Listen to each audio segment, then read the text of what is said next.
வேத வசனங்களை தியானிக்கும் போது ஆண்டவரே நாங்கள் என்ன காரியங்கள் எல்லாம் கற்று அதை கடைபிடிக்க வேண்டும் என்று எங்களுக்கு தெரியப்படுத்தும்படியா இந்த கரத்துல ஒப்பு கொடுக்கிறோம்.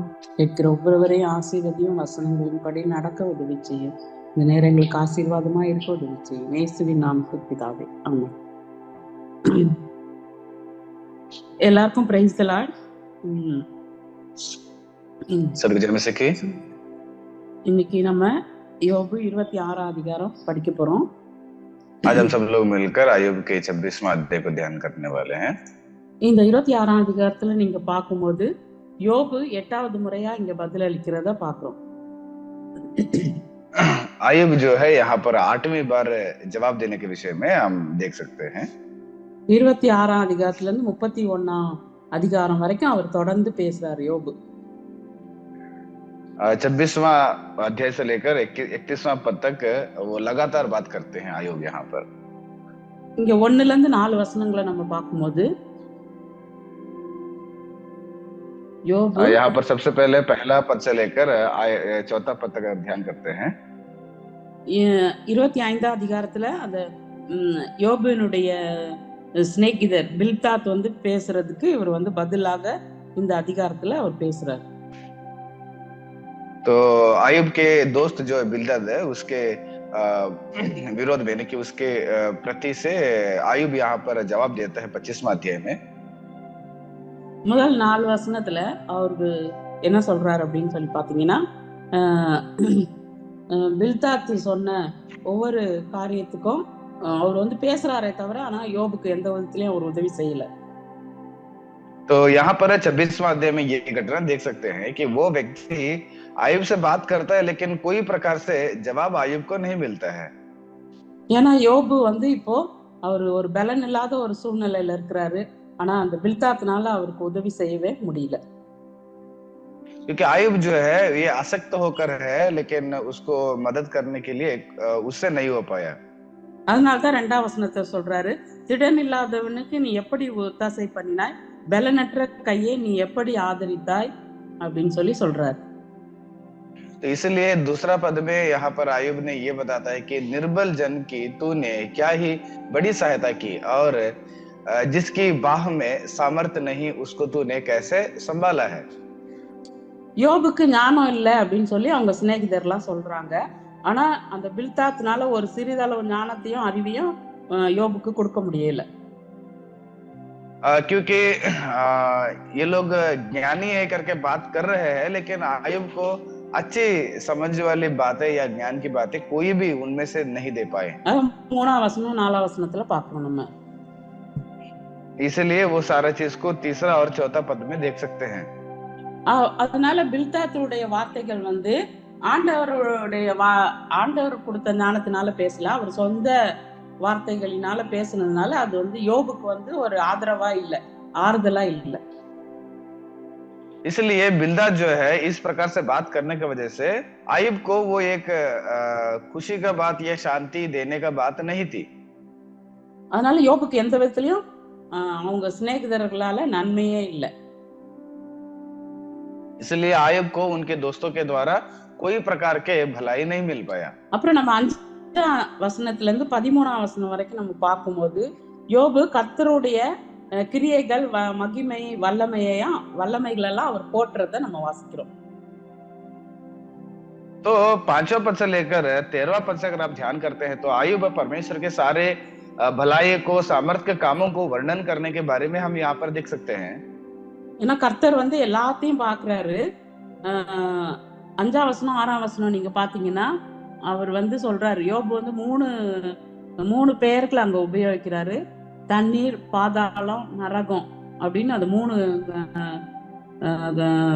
பெயர்களை அங்க சொல்றாரு. तो यहाँ पर देखिएगा योब ऐसे बातों को बताता है कि यहाँ पर पानी के बारे में और अधोलोक के बारे में और ये कम से कम 3 विषय के बारे में आयुब ने बात उठाने के विषय में हम यहाँ पर देख सकते हैं. இதுல இருந்து நம்ம என்ன தெரிஞ்சுக்கிறோம் அப்படின்னா, ஆண்டவர் வந்து மரித்தவங்களையும் பாக்குறாரு, உலகத்துல என்னென்ன நடக்குது அப்படின்னு சொல்லி அவர் வந்து எல்லாத்தையும் காண்கிறார் அப்படின்னு சொல்லி நமக்கு புரியுது இதுல இருந்து. तो यहाँ पर देखिएगा हम ये समझ सकते हैं कि आयुब जो मरे हुए लोग हैं उनको भी देखते हैं, जो जिंदा है, ये जो हम लोग देख रहे हैं, ये सारे चीजों में अपने नजर डालते ही करके हम समझ सकते हैं। 7-13 வரைக்கும் நம்ம பார்க்கும்போது கர்த்தர் எல்லாவற்றையும் காண்கிறது மட்டும் இல்ல, அவரே எல்லாத்தையும் உண்டாக்கி அது எல்லாத்தையும் ஆளுகை செய்கிறார் அப்படின்னு சொல்லி யோபு சொல்றார். तो आयुब जो है यहाँ पर केवल परमेश्वर देखने वाले नहीं है, बल्कि सारे चीज को शासन करने वाला परमेश्वर है। ஆண்டவருடைய வழியை நம்ம அறிந்து கொள்ளவே முடியாது, அவ்வளோ பெரிய உன்னதமான ஆண்டவர் அவர். क्योंकि परमेश्वर का कार्य को हम समझ नहीं पाते हैं, उतना महान परमेश्वर है वो।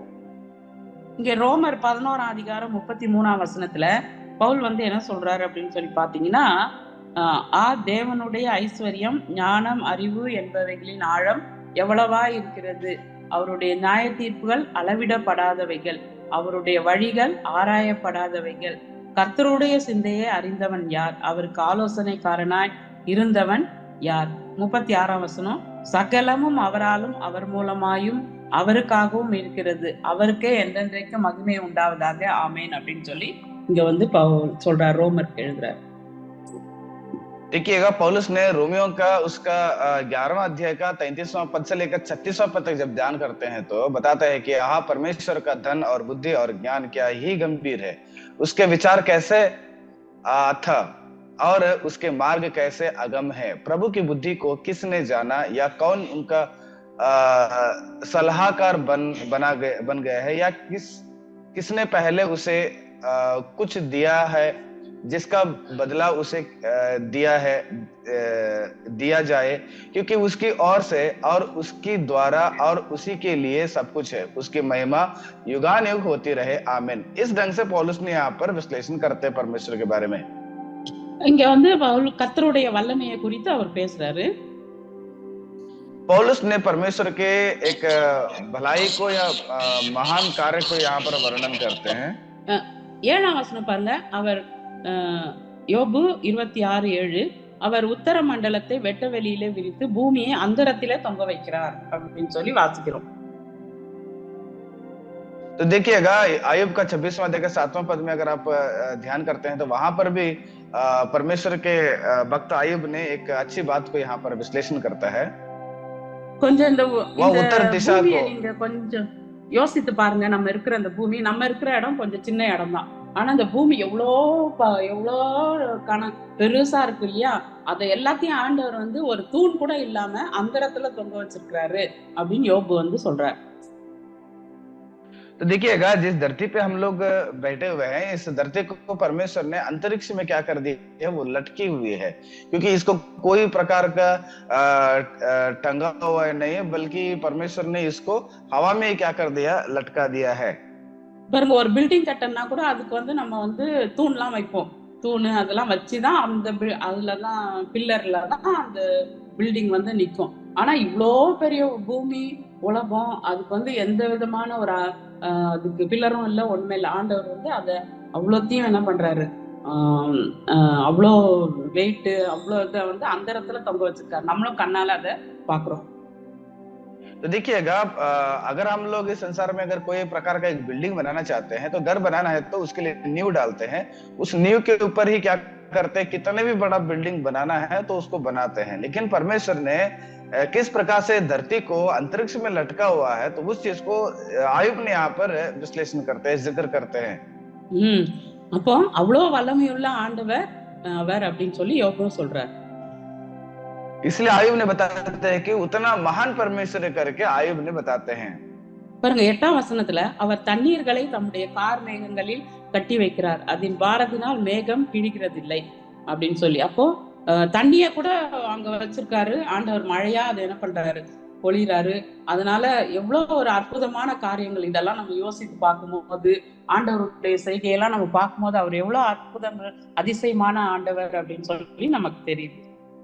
देखिएगा 8वां पद में भी आयुब ने बताता है कि वह जल को अपने काली घाटियों में बांध रखता और बादल उसके बोझ से नहीं पड़ता, यानी कि ऊपर जो आसमान में परमेश्वर ने पानी को भी रखा है, उसके द्वारा बारिश को भी परमेश्वर ने लेकर आ जाते हैं।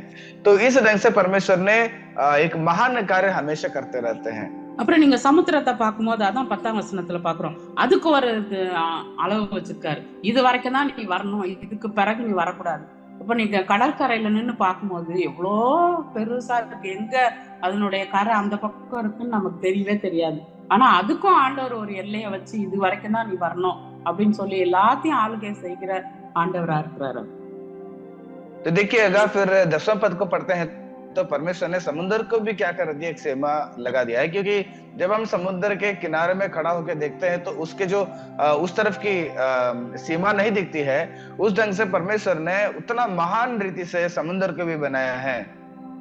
12ஆம் வசனத்துல நம்ம வாசிக்கிறோம், அவர் தமது வல்லமையினால் சமுத்திர கொந்தளிப்பை அமர பண்ணி தமது ஞானத்தினால் அது மூர்க்கத்தை அடக்குகிறார் அப்படின்னு சொல்லி. அது அலை வந்து அப்படியே நம்ம முன்னாடி வரும்போது எப்படி இருக்கு, ஒரு பெரிய வல்லமையோட வருது, ஆனா அந்த கரை வரைக்கும் தான் வரும், அதுக்கப்புறம் அது உள்ள திரும்பி போயிருது இல்லையா. அது போல ஆண்டவர் வந்து எல்லாவற்றையும் கண்ட்ரோல் பண்ணி வச்சிருக்கிறார். तो देखिएगा 12वां पद में इस प्रकार से आयुब ने परमेश्वर के सामर्थ्य को, बल को जिक्र करता है। वह अपने बल से समुद्र को शांत और अपने बुद्धि से रहब को छेद देता है। तो इस प्रकार से आयुब ने परमेश्वर के उस सारे सामर्थ्य को क्या करते हैं, वर्णन कर रहे हैं। அப்புறம் நம்ம பார்க்கும்போது வந்து ஆண்டவர் வந்து சூரியன் உதிப்பது சரியான நேரத்துல உதிக்குது, சரியான நேரத்துல மறையுது. அப்புறம் நீங்க பாத்தீங்கன்னா தண்ணியும் கண்ட்ரோல் பண்றாரு, நிலத்தை வெட்டாந்தரையும் ஆண்டவர் வந்து எல்லாத்தையும் கண்ட்ரோல் பண்ணி எல்லாத்தையும் வச்சுக்கிறாரு அப்படின்னு சொல்லி இங்க யோபு வந்து சொல்றாரு. அது மட்டும் இல்லாம யோபு 9ஆம் அதிகாரம் 6ஆம் வசனத்துல யோபு என்ன சொல்றாரு அப்படின்னு சொல்லி பாத்தீங்கன்னா, அதுல பர்வதங்கள் ஆண்டவர் வந்து பேசினா பர்வதங்கள் கூட அதிருமா, அந்த அளவுக்கு ஆண்டவர் வந்து வல்லமை உள்ளவர் அப்படின்னு சொல்லி யோபு சொல்றாரு. तो देखिएगा अगर आप लोग इस विषय को देखते हैं तो आयुब ने परमेश्वर के प्रति सूर्य जो है, परमेश्वर सूर्य को भी नियुक्त किया गया, उसको भी शासन करता है कि सूर्य कब उदय होना है, कब वो डूब जाना चाहिए, और पानी को कैसे रुकना चाहिए, कब आना चाहिए, कब नहीं आना चाहिए।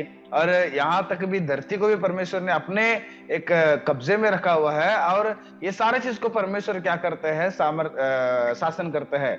और आयुब का 9वां अध्याय का 6वां पद में पढ़ते हैं तो वहां पर भी परमेश्वर के एक सामर्थ्य के बारे में आयुब ने एक अच्छी बात को कहा है।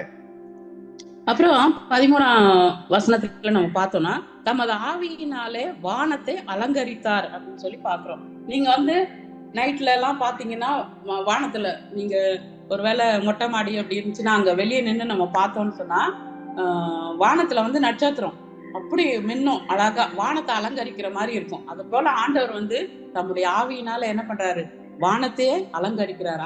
அதனால ஒவ்வொரு கிரகங்களையும் பார்க்கும்போது எல்லாம் அதன் வேலையை கரெக்டா செய்யுது. அது ஒன்னோட ஒண்ணு மோதிச்சுன்னு வைங்க, இந்த உலகமே இருக்காது. ஆனா ஆண்டவர் வந்து எல்லாத்தையும் மேனேஜ் பண்றாரு அப்படின்னு சொல்லி நம்ம பாக்குறோம். और उतना ही नहीं है, जब 13 पद को पढ़ते हैं तो वहां पर भी आयुब ने ये बात को बताता है कि उसकी आत्मा से आकाश मंडल अच्छा हो जाता है। वह अपने हाथ से वेग से भागने वाले नाग को मार देता है।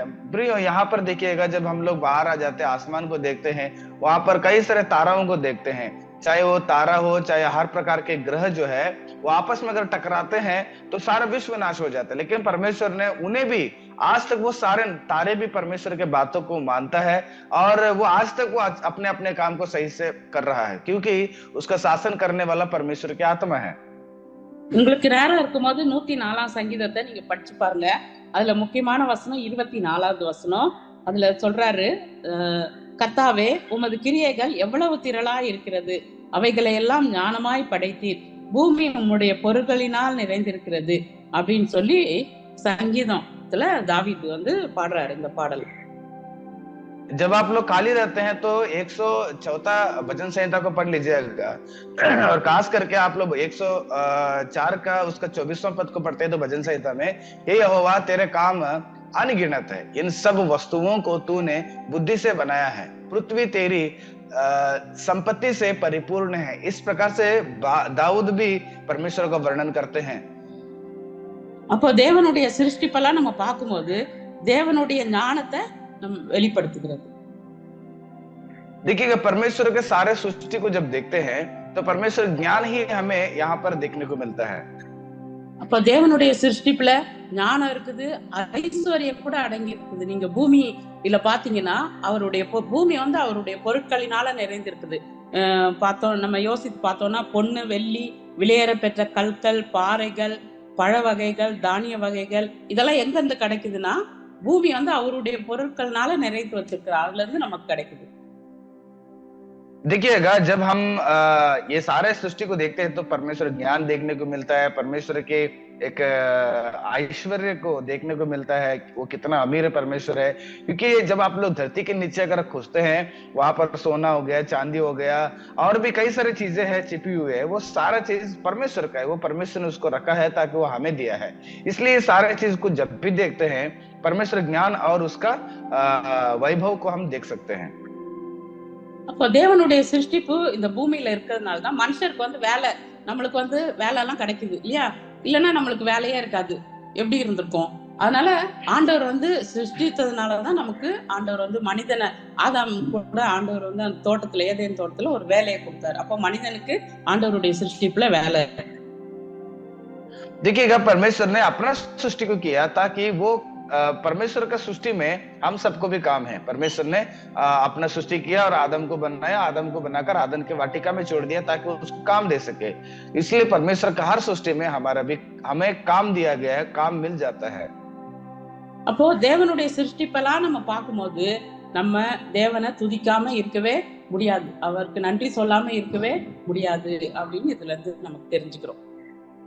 इसलिए प्रियो, जब भी परमेश्वर के इस सृष्टि को देखते हैं, वो सारे चीज को देखने के बाद परमेश्वर को बिना स्तुति किए हुए, परमेश्वर को बिना वर्णन किए हुए हमारे हाथ से नहीं होता है। அதனால நம்ம வந்து ஆண்டவருடைய சிருஷ்டிப்பெல்லாம் நம்ம பார்க்கும்போது ஆண்டவரை நம்ம துதிக்கணும், ஆண்டவருக்கு நன்றி சொல்லணும்.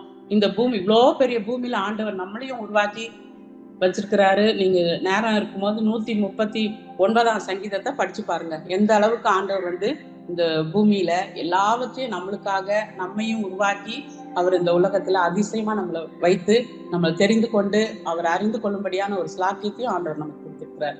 அதுக்காக நம்ம ஆண்டவருக்கு நன்றி உள்ளவர்களா சொல்ல கடமைப்பட்டிருக்கிறோம். इसलिए प्रियो, ये सारा सृष्टि को देखते हुए हम हमेशा परमेश्वर को स्तुति करना चाहिए और परमेश्वर को धन्य कहना चाहिए, क्योंकि इतने बड़ी सृष्टि में परमेश्वर ने हमें भी बनाया है। क्योंकि जब आप लोग भजन संहिता, जब आप समय रहते हैं भजन संहिता 109 अध्याय को पढ़िएगा, वहां पर परमेश्वर का वचन बताता है, परमेश्वर हमें बनाने से पहले हम सबको जो जो जरूरत है वो सारा चीज को बनाया, और इन सबके बीच में हमें भी क्या कर दिया, चुन लिया और अपने पास बुलाकर क्या कर दिया, हमें भी इस सृष्टि में रखा हुआ है। इसलिए हमेशा परमेश्वर का हम एक धन्यवाद के दिल के होना चाहिए। அதனால ஆண்டவர் வந்து நம்முடைய சிருஷ்டிகரா இருக்கிறாரு, நம்முடைய தேவைகளை சந்திக்கிறவரா இருக்கிறாரு, நம்முடைய வாழ்க்கையை ஆளுகை செய்கிறவரா இருக்கிறாரு, நமக்கு ஒரு பரம தகப்பனா இருக்கிறாரு, நம்முடைய மீட்பராக அவர் இருக்கிறார் அப்படின்னு சொல்லி இதெல்லாம் நம்ம சேர்த்து பார்க்கும்போது அவர் நமக்கு எல்லாவற்றுக்கும் எல்லாமா இருந்து நம்மளை நடத்துகிறாரு. நம்ம பயப்பட வேண்டிய அவசியமே இல்லை, எல்லாவற்றையும் ஆளுகை செய்கிற தேவன் அவர்.